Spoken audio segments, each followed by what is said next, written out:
Hello, welcome to another Atomic Geekdom author interview. And we are wicked excited tonight because, haha, pun intended a little bit, because we have a debut author. It is her very first novel, although she's not new to writing, and we're going to talk to her a little bit about that because she's out in the business, as Jenny would say. And so I just want to welcome to the show Julia Bianco. Hello, hello. Hello, I'm so excited to be here. And we are excited to have you here. So, first thing we want to do before we start is we always want to know what your geek cred is. What kind of things, you're a writer, you're a reader, what sort of things are you into? I would say I am into television, and specifically, I would say if you want to go into specific niche, it's like lighter procedurals that aired in the 2000s. Oh, cool. Would be like the specific bucket. So like Buffy, Angel, Veronica Mars, Bones, Uh-huh. Psych. Yeah, white Nice. collar, like anything that aired on USA, anything that probably should have aired on USA, but maybe didn't air on USA, Yeah. all of that type of stuff. Also musicals, that's a separate bucket, specifically like musicals based on teen movies. Okay. That's a really niche market, but like Heather's Legally Blonde, Yeah, Bring It On, yeah. the musical written by Lin-Manuel Miranda. Many people don't know that. Really? But yeah, Okay. I it's did not my know that. and then also books. That's a more Hmm. obvious one based on my current profession. Yeah, it's so fun going back to watch those types of shows because one, they don't necessarily like I like thinkers, I like heavy, heady shows as well, but there's something to be said for coming home at the end of the day and just having something that you don't need to concentrate on so much. And there's also something about those older shows with just the idea of like boy, they used to make a lot of episodes. And sometimes Yeah. the joy of an episode that is great but doesn't actually matter. Like some of the best episodes of the X-Files, most of the best episodes of the X-Files have nothing to do with the larger story. They are just Mulder and Scully finding this weird thing, and that's the story for that week. Yeah. Plus, And when you think about it from a writing perspective, you were just like eating story constantly. Like you must have just been like, how long were you working? Like, how many mhm. plots were you breaking? Because, like, when you think of all the twists and turns in a procedural episode and having to write 22 of those and having to write like nine seasons of those, Mhm. it's actually really, really, really difficult. And I think it's really impressive. And I also think like And, and they for did it. me, it's why I like fell in love with Yeah. storytelling. So I'm And they always a did it big fan of yearly. And they them. did it, nowadays you wait 2, 3 years for 8 episodes of television to come Yeah. out. And then they were out there busting out 22 to 24 episodes on a yearly basis. It's crazy. But that also is like why, you write in Hollywood. It's part of the reason a lot of the writers were on strike during the Writers Guild strike because they would go, once upon a time, a writing job in Hollywood was a pretty steady gig. You would get in the writer's room of a show and you would work for a year. And now you might not work for a year. And then you might not know when your next job is coming. So, Yeah. And you like write 8 episodes and then the show doesn't air for a year and a half. So you don't know if you're right. coming So, back is kind of the hard thing. And those aired every year. So you had job yep. security, but then also as a viewer, it aired every year. So you knew your show was coming back. And you Hmm. got new episodes every week. So you got to follow your characters every week and you got to like fall in love with this story and continue with this story. And you got to have like incredibly long, drawn out romance arcs where like they would Hmm. just look at each other and then you'd be like, oh my God, they looked at each other. And that would be all that would sustain you for months. Oh, And you would just going think back to about it. Your Buffy love too. It was the whole Angel and Spike story. It's like, which side Yes. are you on? Yeah. And it would just be like two words that they said to each other, and that was all you got. But it was all that you needed. And I just loved it. I still love it. Yeah. There is something about those two. Like, I was obsessed with Buffy through the entire thing, but went into Angel, and then I kind of fell out of it. And during the pandemic, somebody's like, "I can't believe you haven't seen Supernatural," and I'm like, "I don't know, man. That show, I don't Supernatural's know." so good. I watched all 325 episodes during the pandemic, and now I can't get enough. And I'm like, I'm a Dean girl. I'm going for this. So that style of television provides the viewers with some of the most relatable characters, I think. Like you feel like you know them, which I don't feel that like when I'm watching kind of the more sci-fi shows and such. I feel, yeah. Well, then maybe you should watch some more Star Trek, Jenny. That's all I'm saying. Watch some more Star Trek. My fiance loves all of the Star Treks. He's seen all of them. So he's got that side covered. I hear Ah, about them a lot, okay, but I've not okay.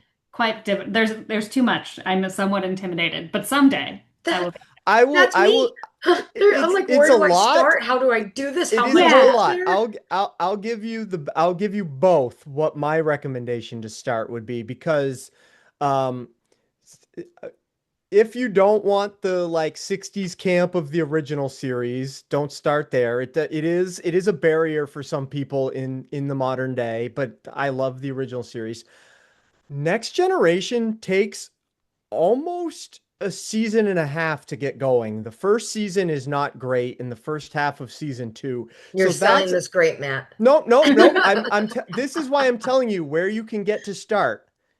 Deep Space Nine. Deep Space Nine, in my opinion, front to back, even though the first season does have some of that first season stuff that a lot of TV shows do where it's trying to find itself, front to back, I think Deep Space Nine is the most Do you have solid to have stuff. all the background of who Nope. all the past characters are? Nope. All right. Not at all. Nope. You just meet all the characters associated with Deep Space Nine and you just watch Deep Space Nine.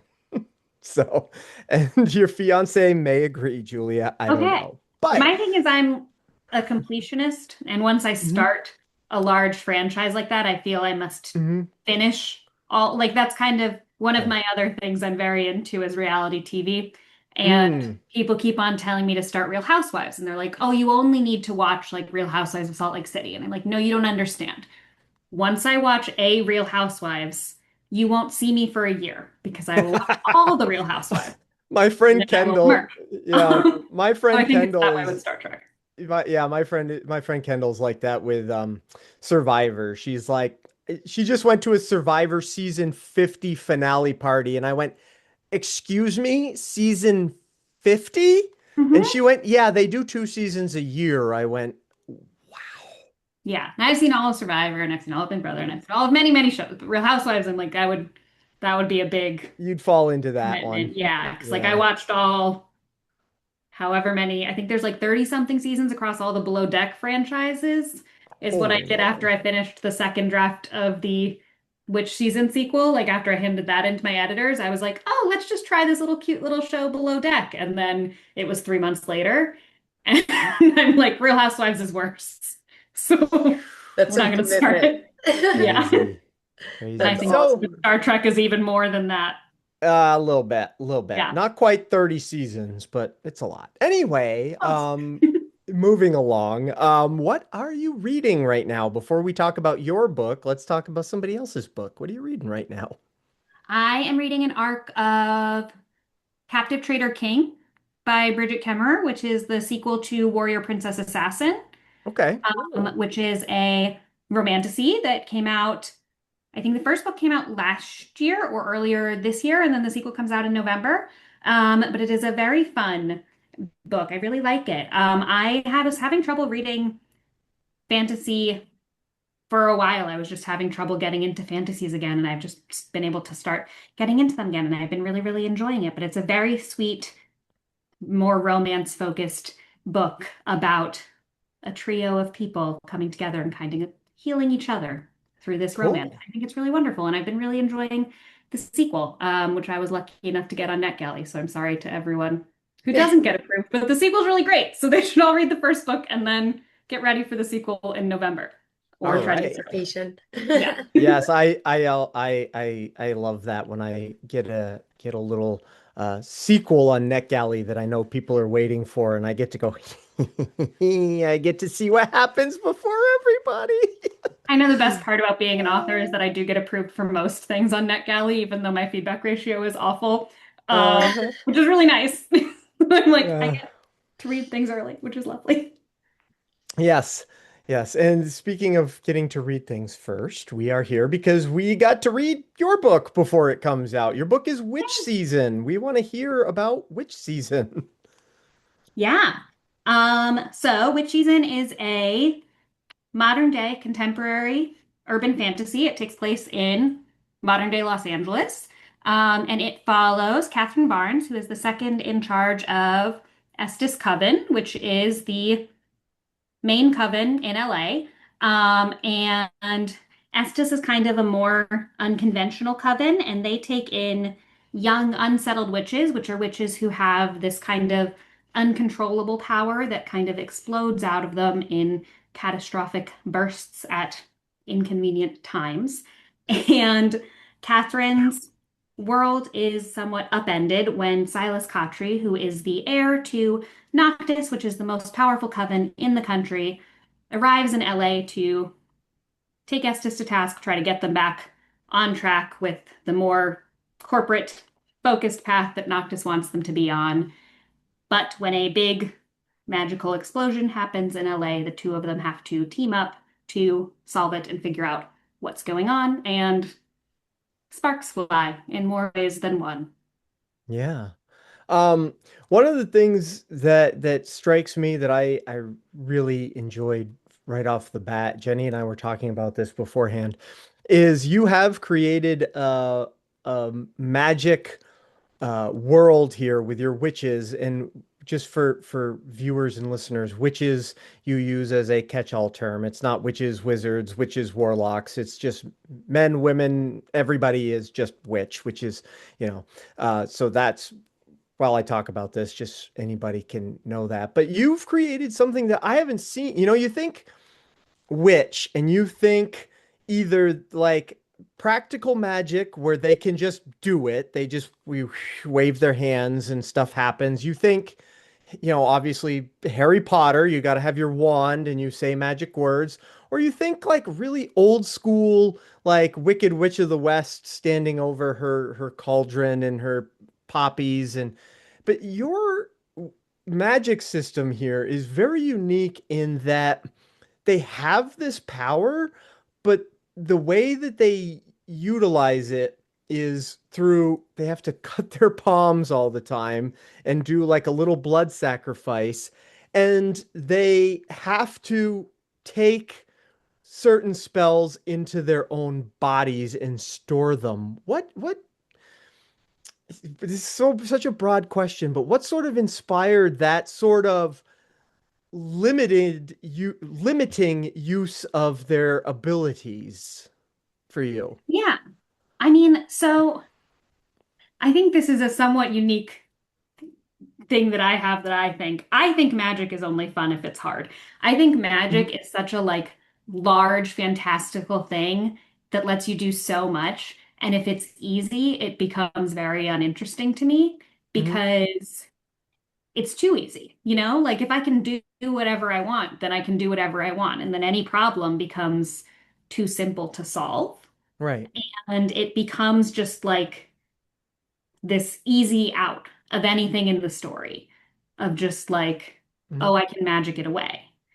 Um, and so I've always been more interested in magic that has a lot of rules around it, and that is sometimes more of a hindrance than it is a use Mhm. because it is this big fantastical thing, and I think that it has to have a cost to it to be interesting from a story perspective, even though in real life, if I had it, I don't want Yeah. it to have any of those things. I want to be able to do whatever. But in the context of a story, I think that you want it to have a price to it. And so I went in thinking that, and I'm actually like a very, very, very big outliner, and I outline really specifically. And the one thing that I did not outline in this book was how they actually do a spell. And so it's like I had four drafts of just a very, very specifically outlined thing. And then every time they did magic, it just said in a bracket, they do spell, because I hadn't decided what it was going to look like yet because I couldn't Okay. figure it out. And finally, as I got to that later draft, and I was like, you have to stop kicking this can and you have to decide. I went and I looked at it and I said, what do I need to be true in this world? And the things that I needed to be true were A, I wanted magic to be hard and to require a sacrifice. B, I needed it to be something that Noctis completely controlled. And Hmm. so in this world, there's old magic, which is magic in that like practical magic, Wicked Witch standing over her cauldron way, which Hmm. is a much more unreliable method of magic, but is magic in that like creating potions using spell ingredients way. And then there's Noctis's new way, which is a much more corporatized version of magic, where they've created this spell books with these runes that anyone can use. You just absorb the rune into you and you can do the spell if you're a witch who has magic. And then they're able to control everyone through it. And so by looking at those two things that I needed to be true in the story, I was able to come up with that system that fit what I needed to be Hmm. the case. Okay.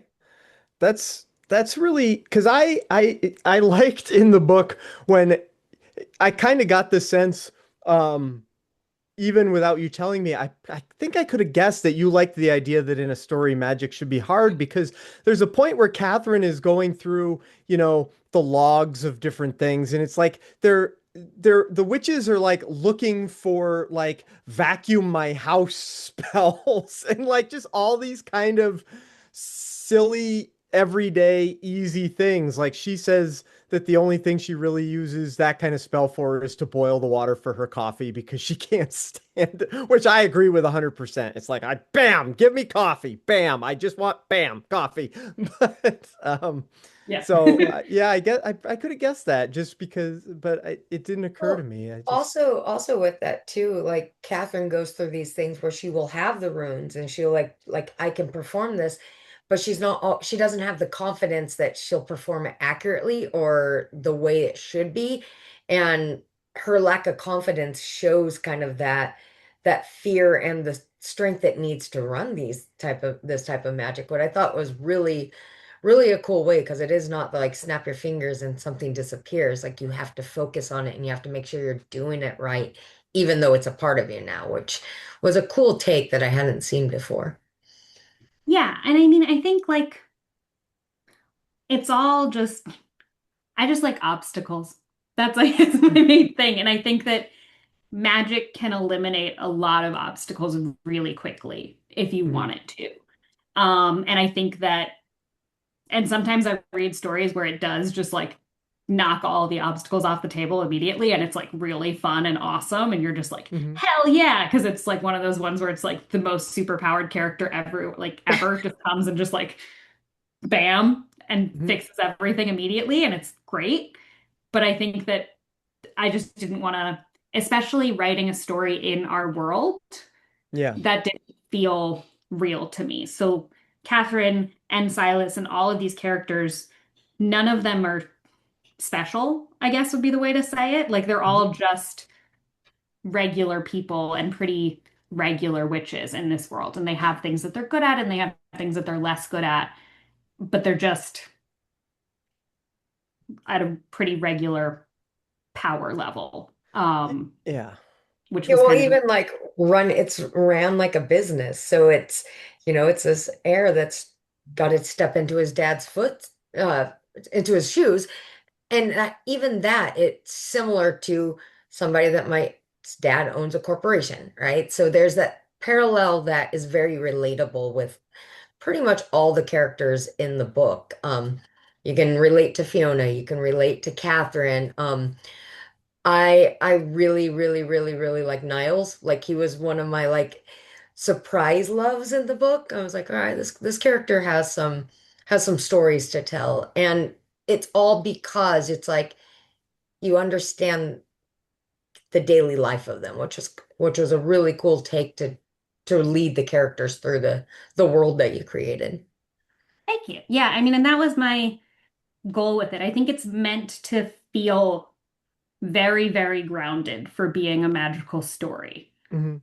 Um, was the intention. And I think that hopefully that also reflects in like who can read the book, because I think that fantasy fans will really like it, but I think that also it's pretty accessible to people who don't read a ton of fantasy, who maybe want to get into fantasy, but also people who read just like thrillers, people who read contemporary. I think that it's pretty, you can get into it pretty easily if you're just interested in the world. Yeah.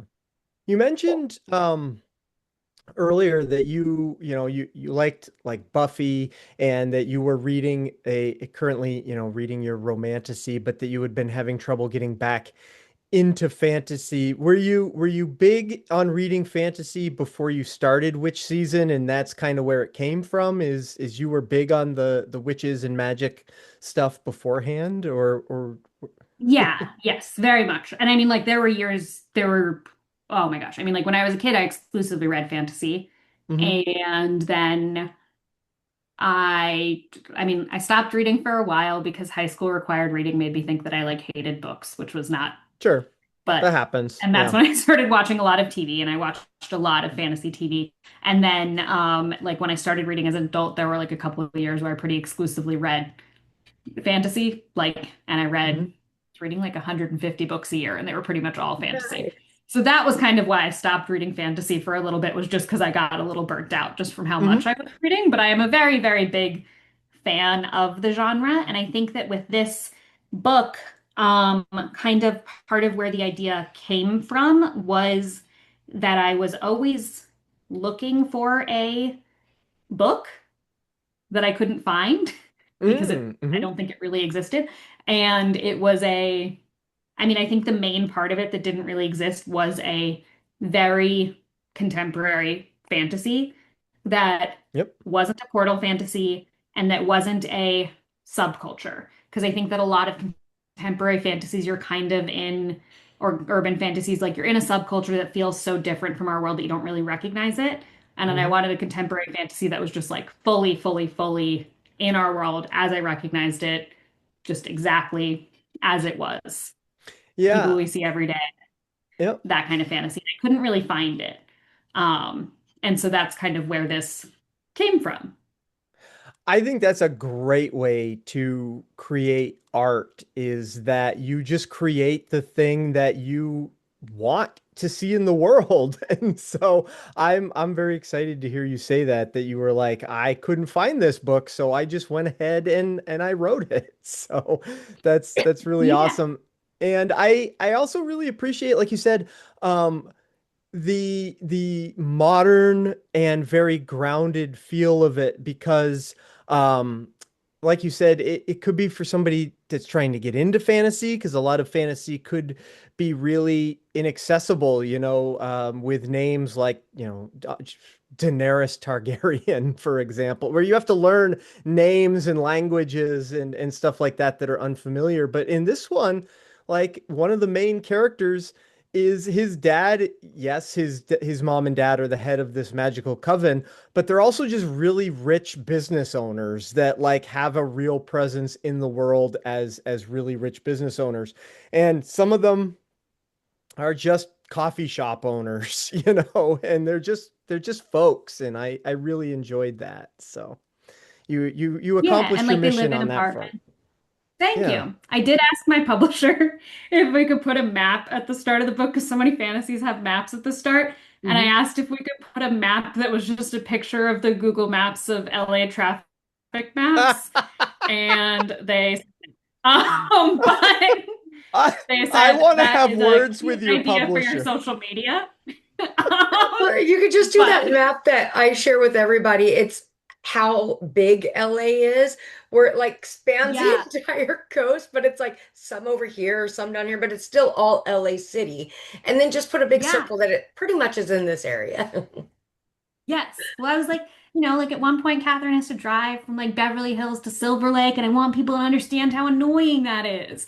And they Yeah, were it like, might no. only be 7 miles, but it might take you 2 hours, It just Yeah, happens that it way. does.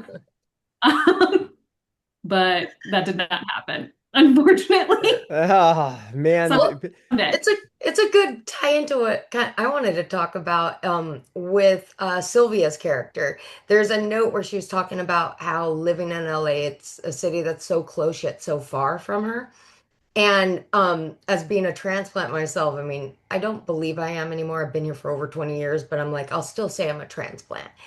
There's this notion with Sylvia's character in particular where she fixates on the city she's in, but she doesn't fixate on the details of the city. Like she'll be like, I'm part of LA. It's the biggest coven. It's all yada yada yada. But then she doesn't talk about the community itself or like the street she goes down. Like she's always in her office. Like you don't see her branch out and actually be a part until she takes the car ride with Lily. And that's the first time like you're like, okay, she leaves her office finally. Um, there's an isolation feel to her character that I think out of the entire book, she's the most fascinating one to follow because where she's at the beginning of the book is so dramatically different from where she's at the end of the book. Like the masks start falling off, but it's all surrounded by that Los Angeles system, which has a lot of tropes that go into it of, you go to LA to be somebody else. Where was she being somebody else through the whole thing in that LA mentality? When you were writing it and setting up the scenes in the city, how did you relate that to each of the characters? Because Catherine embraces the city definitely different than Fiona, but then Sylvia is a completely different take. And then you get um uh Silas, who just keeps thinking about New York, which is that classic LA like transplant kind of feel. How do you pinpoint how each of these characters embraces that environment? Yeah, I mean, LA is a, I've been here for about 8 years, eight, no, 8 years. And I love it here. I never want to leave here. One of my favorite things about LA is how many different little neighborhoods there are in LA, how many different experiences you can have in LA, just like how you can drive a few minutes and just feel like you're in a completely different place, in a different vibe, just in a completely different experience within Los Angeles. I think it is such a vibrant city. I think it's such an interesting city. I think that the people here are all very interesting and passionate about just like everything.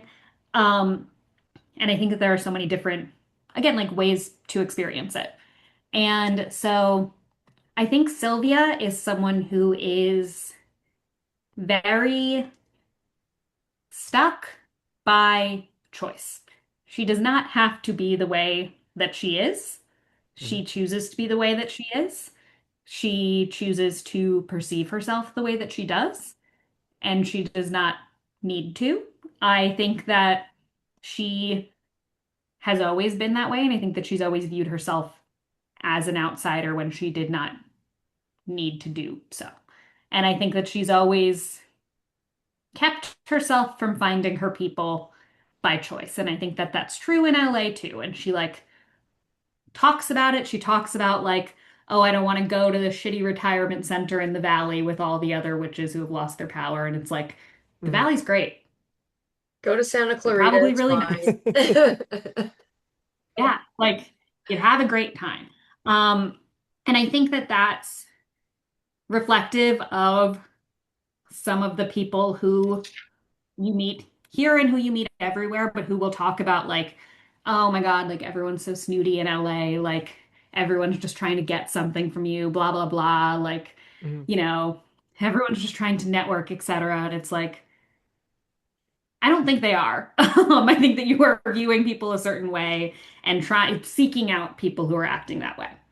Um, I think that Catherine is someone who is also a little bit stuck by choice, but in kind of a different way. I think that she just has a lot of trauma within herself. And so I think that she sees this vibrant city around her and is perhaps a little bit scared to engage, but is Mm. starting to.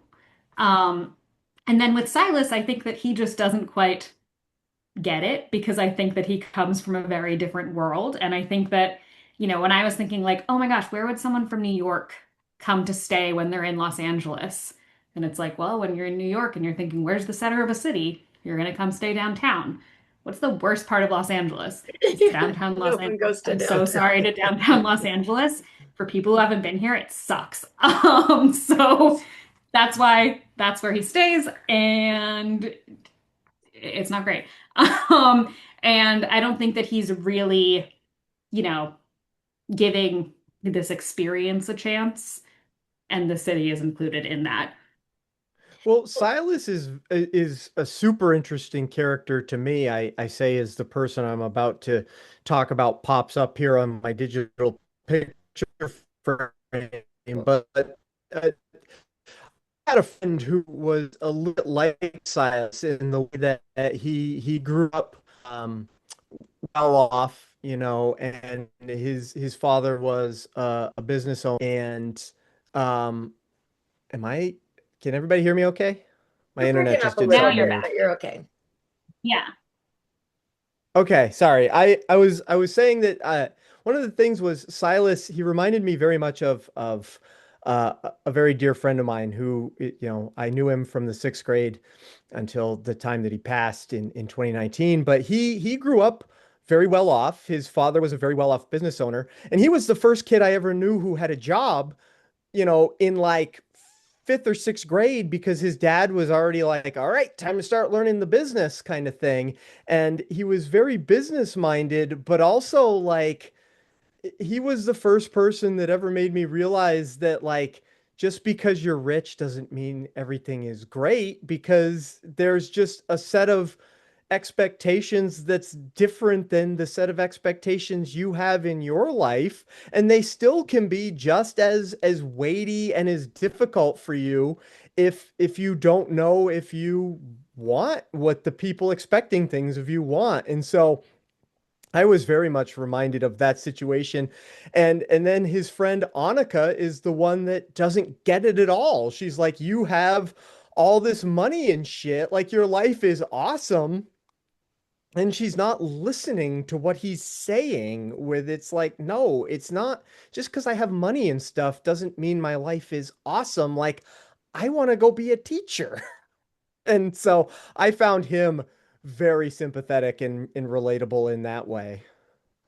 Well, there is like a Yeah. And I think, oh no, go. no, go ahead, go ahead. Yeah. I think with Silas, it's tough because, like, I don't think he sees the benefits that could be had with his position. I don't think that he Hmm. sees the ability to make change from his position Right. because that's not what anyone in his family ever did before. And Hmm. so I think that he's like, I want to do good and I want to help people. And he doesn't see being the head of all of the covens in the country, this massively powerful position, as a place where he could do that. And Hmm. I think that's kind of his journey, is coming to realize, like, oh, that's a position of power from which you could do that, as opposed to, oh, that's a position of power where you'd be stuck doing the same thing that everyone's Yeah. always been doing. Which is a hard thing to realize because I think, as we've seen from our positions of power that we have in the world now, those are very entrenched positions, and there's a lot of people around you who are trying to make you do the same things that have always been done. Hmm. And that's true within this system as well. And I think that that's something that comes about a lot in book two, is that there's a lot of pressure for things to remain the same. And it's like, how Hmm. much do you push to make the change that you want to make? Makes sense. Well, speaking of this is going to be a series, right? So definitely we're getting book two. Um, Yes. with the story plot and such, I know you probably can't tell us a lot about it, but is there any future to learn more about some of those characters like Niles or Byron? like I'm very interested to know a little bit more about them and like how they interact because they come into this story in elements that have likable and dislikable notions or intentions. And the interactions with both of them, with Catherine in particular, is so interesting in this book. Do we get to see more of them going forward in the series? Yes, we learn a Awesome. lot more about Niles, especially. Yeah. They both appear in the second book. The second book will be the conclusion of Catherine and Silas's story. Mhm. So that's the duology. And then the world is open from Ooh, there. I like So it. we'll interesting. see. But yes, I'm very excited to have everyone see what happens. I think that the second book is really, really fun and cool and exciting. And it's just very, I've never gotten to write a sequel before. And it was really, really cool to have everyone come in and already be set up and mad at each other and just Yeah. get to go off running. Um, yeah. Did you know going into which season that you wanted it to be two stories, or is that something that came up as you were working on it? I knew it was going to be multiple stories. I didn't know if it was going to be two or three. And as I was working on it, I was like, I feel like this is going to be two. Okay. But yes, I knew it was going to be multiple. It just always felt like the world was big enough for it to be Hmm. multiple. Um, but yeah, I think that I really enjoy letting things kind of have a dual arc because I think that it just gives you you get to do two sides of a character Yeah. arc.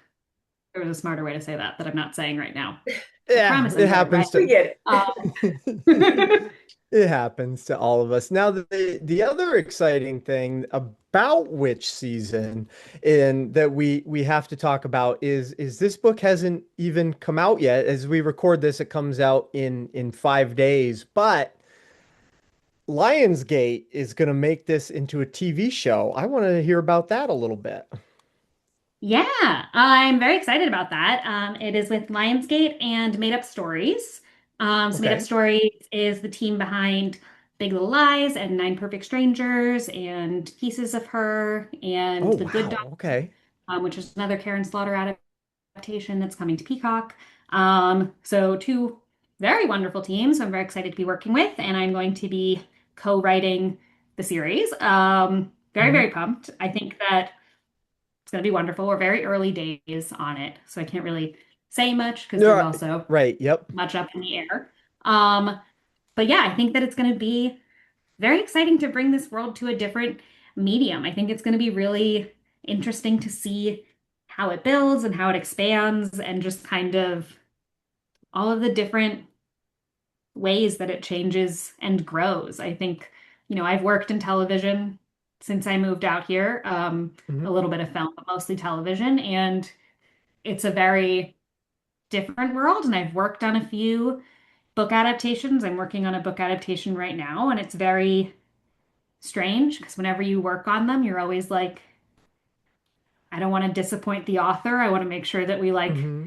make the author happy and that we do their work justice. And I'm kind of feeling that right now. But then it's also like with my book and I'm the author. Yep. So I'm kind Yeah. of looking at it from two sides. That's So it's a that's a strange, but I'm very, very pumped. that's a tough one too because like I'm obsessed with reading the book and then seeing the movie or reading the book and seeing the show. And in that thing, I'm a really rough critic of it because I'm like, oh, I wish they would have done this from the book, or I wish they wouldn't have changed this. But if it's done right, it's awesome. Like, example that I think that they're just nailing it without actually nailing the book is the interview with the Vampire Lestat series that's going on right now. Like, it, as a book lover and loving that series, watching the changes was weird at first, but it kept the Hmm. heart of the story. And I'm like, all right, this is great. But then you take something like Project Hail Mary, that's a really, really close adaptation from the book. There's very few little changes in it. And I'm like, oh my gosh, this is like just watching it come off the page. But it's so awesome to be able to be I know this story. Let's see what somebody else does with it, you know? So Yeah. congratulations. That is like Yes, so King. Thank exciting you. on I both was gonna fronts, the say, work front yeah, and the book front. on the book front and the show front, I was gonna say you must have been so excited to the feeling of like, oh my gosh, not only am I having my first novel published, but somebody's already interested in adapting it. Must have been just one of those stare at yourself in the mirror moments and go, wait, is this my life? Yeah, it was very, very cool. It's very, and like I moved out to LA 8 years ago, Hmm. started in the industry, just like, didn't know anyone, just kind of got thrown out here and have been did the assistant rounds for a very long time. Hmm. Which people who've been out here will know is like a little bit of I worked with lovely people, so it's very fun in that way, but it can be a little bit of a never-ending cycle of assistant Sure. rounds. And I happened to get a TV writing job like a couple months ago, separately from the book thing, but it was just like, oh my gosh, look, my book is also making my TV writing dreams come true at the same time. And it was just very exciting and cool and somewhat overwhelming Yeah. in a very But cool way. and it's And such a I don't full know what I'm circle. going to do if they shoot it. That's going to be crazy. They will But shoot it. You got to put the good vibes out there. The yes, magic we're has to go out Yeah. in the universe. yeah, and it's such a Yes. fun full circle thing because like you said, TV is the thing that made you fall in love with storytelling. And now here you are telling stories not just in a book but working in TV and um I'm kind of curious. You said you worked on some book adaptations and that you're working on one now, and obviously I wouldn't expect you to say what you're working on right now. I imagine you can't, but like what are some NDAs, fun baby. projects you have? NDAs. Right, right, right. Yeah. I know. No one's gonna watch this. What are NDAs?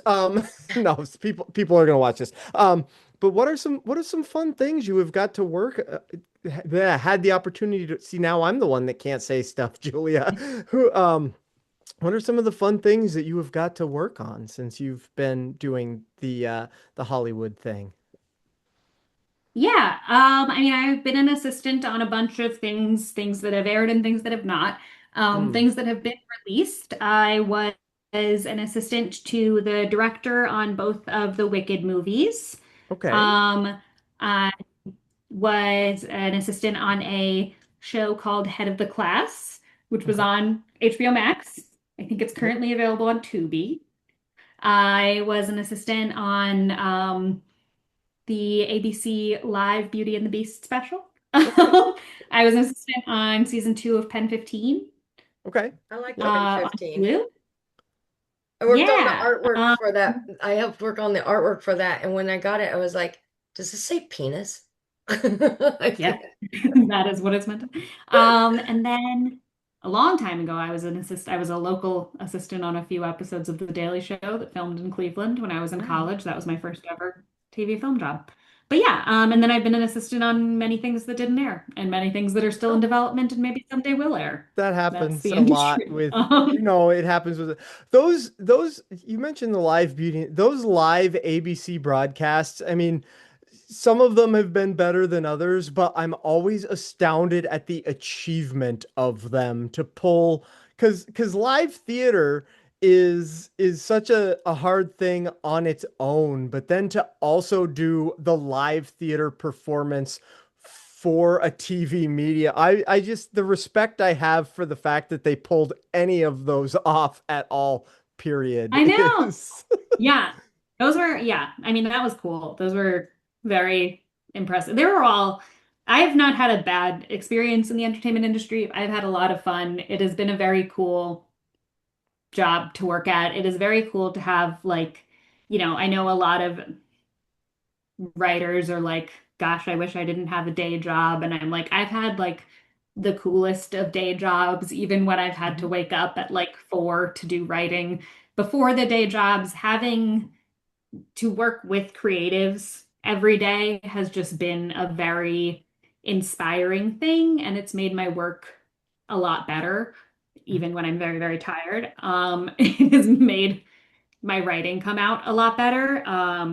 And just like, right now I'm in a writer's room for an Amazon show that hopefully, God willing, someday we will get to announce and air. But just like getting to work with the writers who I get to work with now is just like best people in the world, and getting to learn from them every day has just made me like such a better writer. And it's just so Very cool. cool to just like be inspired by those people every day. Well, and Yeah. to throw it back like full circle too, though, I think that kind of nails the Los Angeles question earlier, is that what I don't think a lot of people realize when they just visit LA is that, I mean, it's a union town, much like Detroit was in like the 70s. Like, this is a union town, but the union is creatives, and we all have each other's back. And like, there's this, it's in a sense, people say it's a cutthroat business, but everybody is such a big community and everyone knows each other. So it's hard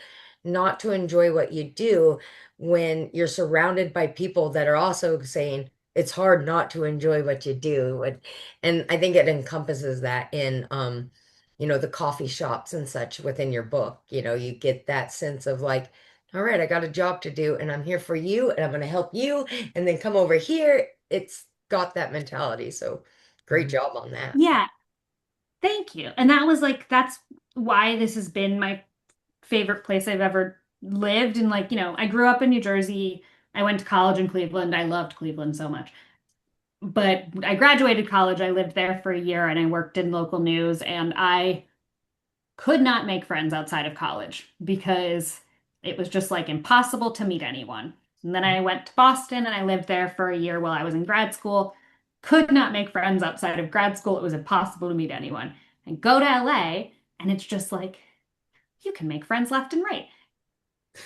Everyone, like, there's just this like large sense of community, and there's so many different ways to meet people, and everyone wants to help each other and everyone wants to talk to each other. And I think that that's reflected in like, you don't get to spend a ton of time within the coven, within Estes, but like I think that that's reflected in like the eclecticness of the coven and in the way that they all come together and work together Mhm. here. It's a good analogy for Ellie in general. It's just one big coven. Yeah, Yeah, of and weirdos. A bunch yeah, of and weirdos. it Stay it weird, was my friends. yeah, it was fun to just spend that little bit of time where they're all just hanging out at the shop before and after their little meeting, and kind of like, oh, this seems like a fun group of people that I would, want to be around. And also, before we wrap up, I obviously no spoilers, but I just want to say kudos to you for pulling off just a twist in this book relating to somebody that I thought was going to be very important. And I was like, what? How? Wait, where did that person go? What happened? How did that happen? Why did that happen? I didn't expect that.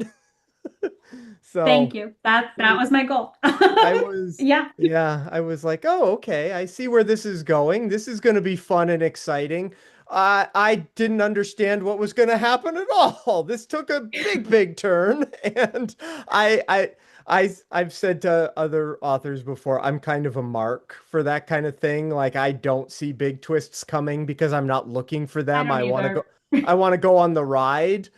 But even for somebody that wants to go on the ride and is not, I just had that feeling of, oh, this is going to be a oh, this is not what I was thinking at all. So you did a good job. You really got me with Thank that you. one I'm big the twist. opposite. I always am trying to plot how the story might actually come out. And I'm like, okay, this is going to happen later. This is going to, and I try to predict it. And yeah, there is an instant in the first quarter of the book that you're like, wait, what just happened? And Yeah, it takes you off guard because you have, like, I had this whole idea how certain characters were going to proceed throughout the book.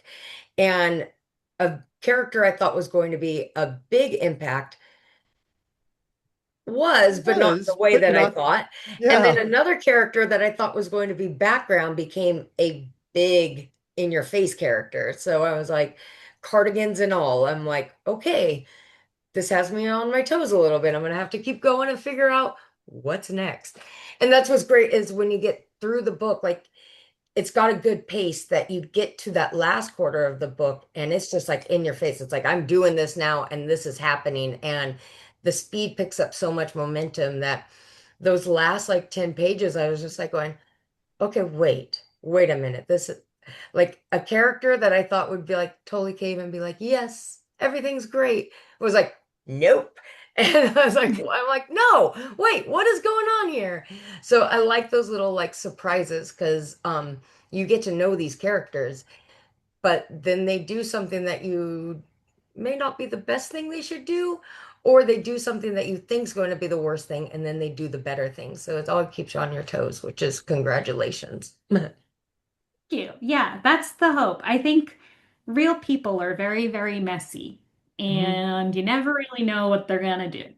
And that was Right. how I wanted my characters to be, because when I try to think about like my friends, and especially my messier friends who would actually be interesting enough characters to be in a book, I'm like, I never know what they would do next. And that's kind of how I wanted my characters to be. I love it. That's fantastic. Well, I've got one, it will be like a work related question, but on a fun question, um, if you were part of this universe and you could take on one rune, like you want one magical gift, what would be the one that you would get? What would be the like, I'm borrowing this from the spell book because I want this one. Ooh. Well, there's a spell that I didn't make exist because I wanted to be mean, but I didn't give them a spell to get past traffic. I am mean. Um, which I would be really, really mad about. If I was a witch and you told me that that didn't exist, I would be like, are you fucking serious? I would want that. Um, and I think I'd want a spell to fold my laundry. Seriously. I Yes. really genuinely think that I never want to do that again. That'd be a good one. I would laundry and dishes. If I could just Yeah. I wouldn't need magic for anything else. It's just take care of the dishes and do the laundry and I'll do everything else. That's like an hour a day. I don't know, like a couple Yeah. hours a week back, and Yeah. so much of my mental anguish Yep. back. Yeah. Yep. There are probably way better things for the world and for my life, but I would just want somebody to mop my floors. Like There. it's like I'll sweep, like it's fine, but it's the mopping. I'm like, they really need to be mopped. Yeah. It's little things. It's the It would little just be so things. nice. Ah. Okay, so on a business related, with the release coming up this coming Tuesday, so June 30th, if I've got the Mhm. date right. Yep. Do you have any release plans? Either book tours, events, or just personally like I'm going to get this cocktail, I'm going to go have this dinner. Like, do you have anything planned for celebration? Yeah, I have two events. I will be on Tuesday the 30th, so release day. I will be at Book Soup in West Hollywood in Los Angeles at 7 p.m. It's a great Um, shop. yes, I love Book Soup with Dahlia de la Vega. And then on Wednesday, July 8th at 7 p.m., I will be at the Ripped Bodice in Culver City Yes. Just with real Katrina quick, Leno. that's one of like, especially if you like romance books, it is one of the greatest bookstores on the planet. So It's if you're so in the great. area, Rip Bodice is the place you go. Yes, that one is ticketed, but the ticket is just the price of a book. But the tickets are available on their website, or on Eventbrite, and you can just get it, and then it'll be really fun. And then as far as personal plans, I'm like sleep. Um, I'm Always a really, good plan. yeah. Always a great plan. It's the I greatest gift you truly can give yourself. Yes. No, I'm in this writer's room through mid-August, but then I think when it's over, I'm going to take myself on a trip to New York and try to see a bunch of Broadway shows. Oh, good. Um, yes, because that'll also be my birthday's in like early September. So like Nice. that is That's a a great late book celebration. gift and birthday gift, which I'm very excited for. I love it. Well, we'll throw in some links to where they can get the books on our coverage. And Well, yeah, but we're first, excited. actually, we should ask, do you have a favorite books? I mean, obviously we want people to buy from local booksellers, but maybe they can order from Julia's favorite bookstore. Yeah, do you have Do a you Oh, have? I mean, Book Soup and Rip Bodice are both ones you mentioned, so okay. yes. I love both of those. I also like Chevalier in Larchmont. Um, Book Soup and Ripped Bodice, you can both get signed copies through, but I think only through July 1st. So if you're listening to Uh, this on the 30th, you could probably yeah, get them there. But yes, I love, and also your local bookstore, wherever it is. yeah, I think would be wonderful. I yeah, also love and the just audiobook of Witch Season, and I think it's really great. And Libro FM is a very wonderful place to get your audiobooks, and you can I support your love Libro FM. Libro's I the Libro just FM. best. bought a I just bought a book from there tonight. Yes, and I think the audiobook of Witch Season is read by Nora Sophian, who is just fantastic and who reads a lot of Alona Andrews' audiobooks. So if you've liked her Kate Daniels audiobooks from Graphic Audio and you've listened to those, you'll be familiar with Nora's voice, and she does Witch Seasons, and she's so, so good. That's So awesome. you also I'm recommend always I'm always stoked when a book comes out with an audiobook too, because I'll read it, but then when I'm working or I'm doing, chores and stuff, I always throw it in my ears and I'm like, I'm gonna re-listen to it Mhm. because you get this vision of what you think a character looks like, what they sound like. And when an actor brings it to life, it kind of changes the story a little bit. It gives you a different perspective and like there's been so many books that the main character I had this vision, and then when I hear them, I'm like, oh, now I see who they are, and it's great. That's Yeah. awesome. No, I think she did such a My day wonderful job job. is yeah, my day job is a mail carrier. I listen to audiobooks I could listen to audiobooks all day, every day. I could get through like a book a week doing my job. So Yeah. I'm a big audiobook supporter. I love them. So Yes. good. Well, where can followers find you? What's the best location? Website, socials? Yeah, my website is just juliabianco.com, and then all of my socials are julia.a.bianco because someone else already has my name on all of them. So that's on Instagram, TikTok, Facebook, and Threads. And I just made a Pinterest. I don't know if people can even follow you on Pinterest, I but don't understand Pinterest. So that one I'm not going to follow you on. I don't yeah, understand it, but all the rest of them I'll be sure. yes. I didn't understand Pinterest until my work started using Trello boards. And the moment Trello boards got introduced in my life, I'm like, Pinterest is a gigantic Trello board. It's just That's, cards that you move around. It's yeah. nice. And you follow what card you want to follow. It's Yeah.